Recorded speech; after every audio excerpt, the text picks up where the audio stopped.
Voltamos com a Alerj Entrevista, que hoje fala sobre pré-sal. Conosco no estúdio o deputado Domingos Brazão.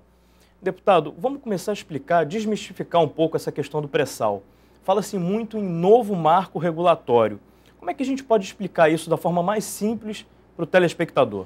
Eu acharia que, objetivamente falando, nós falamos que a camada do pré-sal, na verdade, é um petróleo em águas profundas, né? Então, como está abaixo dessa camada de sal, foi denominada de pré-sal. E é bom que se faça também, que chama a atenção aqui, porque o que se discutem os especialistas é que não faltará petróleo no mundo nunca, embora a gente entenda que o petróleo é um bem finito. O que vai estabelecer aí se vale a pena ou não é o preço, porque à medida que você explore em águas profundas, como são as chamadas camadas abaixo do pré-sal, você tem aí um uso de máquinas e equipamentos ainda mais sofisticados, de mão de obra, ou seja, é muito mais caro. Então, o que se discute é se aos preços que se apresentam na Bolsa Internacional, o barril de petróleo, se vale a pena ou não explorar de determinados lugares, né? Então, pois bem, o barril de petróleo chegou a quase $200 ano passado.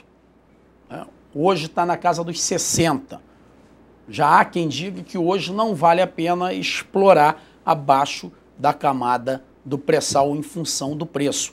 É claro que todo mundo sabe que esse preço não será eternamente mantido, né? Mas é bom que se diga que o que vai dizer aonde explorar e como, é claro que é o mercado, né? E você tempo, precisa saber novas matrizes energéticas. Exatamente. Enfim. E à medida que você tenha mais oferta, mercado é oferta e procura. Então esse preço pode estar oscilando. Então é muito perigoso você virar todo o investimento para uma camada de pré-sal e achar que ali está realmente a solução para tudo. Então é importante focar que mais importante para o Estado do Rio de Janeiro é resgatar aquilo que o Estado perdeu. E o marco regulatório seria a mudança nessa distribuição a partir dessa exploração. O que é um marco? Né? Você vai marcar dali para frente. Né? Regulatório vai regular dali para frente. Então é como se você chegasse na sua casa e falasse para o seu filho: olha, daqui para frente eu não vou mais pagar a sua escola. Você se vira para receber lá da sua escola e ele não pode trabalhar, ele já está no meio do curso, está terminando, ou daqui para frente eu não compro mais a sua roupa, ou não compro mais a sua alimentação. No meu entendimento, é mais ou menos isso que o governo federal quer fazer com o Estado do Rio de Janeiro, é tratar dessa maneira os seus filhos, né? E vale lembrar que o Estado do Rio de Janeiro foi um Estado que deu quase 80% dos votos ao atual presidente. Então nós temos que nos mobilizar, que o presidente tem esse compromisso, tem feito alguns investimentos no Rio de Janeiro, mas tem esse compromisso. Senão nós vamos estar com aquela história do pão de botequim, né? Passa a leve manteiga com um lado da faca e vem com o outro lado, retira tudo. Ou ainda fazendo uma comparação com mesada, quer dizer, a sua mesada, você é um filho único. Agora você tem mais 24 filhos que não produzem petróleo e agora a sua mesada vai ser distribuída entre esses 24 também. Exatamente. E nós ficamos com todo o ônus ambiental, com todo esse desgaste que a gente nem sabe o que está por vir. Na verdade, o homem fica mexendo com a natureza e nós estamos vendo aí as mudanças climáticas e todo o transtorno que isso dá.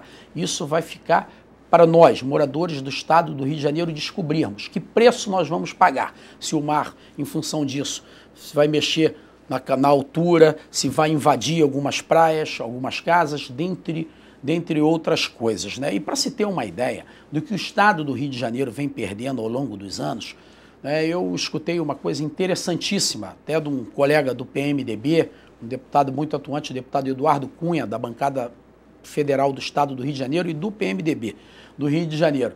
Ele disse para o ministro, né, que ele vai sempre a Brasília, deputado federal, então toda semana, e quando ele chega a Brasília de avião, pela janela, ele fica olhando todos aqueles ministérios, aqueles prédios, né?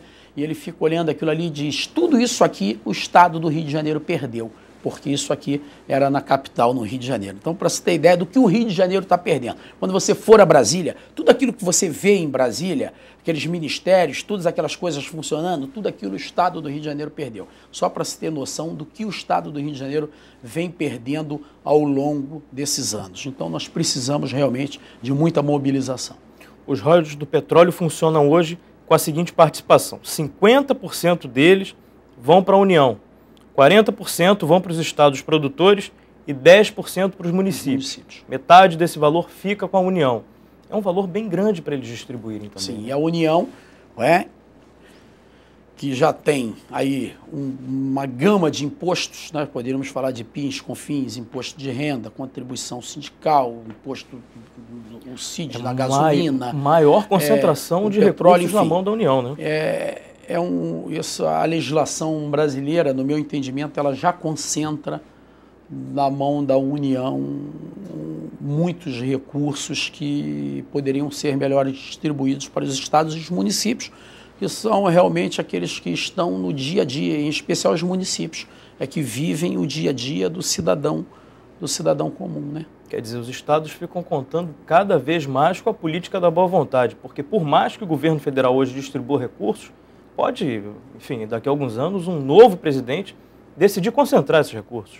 Até porque você tem que fazer políticas e aprovar legislações de governo e não de governantes, né? São projetos de governo de longo prazo e tem cláusulas pétreas que são sagradas, a exemplo dessa cláusula constitucional que garante o direito da distribuição dos royalties para os estados geradores de petróleo, produtores de petróleo, em função do desgaste ambiental, não é? Que é difícil de avaliar. E estão querendo mexer nessa cláusula, que seria uma cláusula sagrada na Constituição Federal. Hoje, 25% do pré-sal já foi licitado e as regras não mudam, segundo o ministro Edson Lobão. Agora, restam 75%. É um valor muito alto para ter essa negociação, né, deputado? O Rio de Janeiro não pode abrir mão de nada. A verdade é que o Rio de Janeiro não pode mais abrir mão de nada. Ao contrário, como eu disse antes, não querendo ser repetitivo, nós temos que tentar suprimir essa tal emenda do ex-deputado federal e hoje governador de São Paulo, José Serra, e trazer. O Rio de Janeiro tem que falar: eu quero de volta o que é nosso. É isso? Essa é a palavra de ordem que nós temos que falar para Brasília. E a gente continua falando disso no próximo bloco. O Alerj Entrevista faz mais um pequeno intervalo e volta daqui a pouquinho.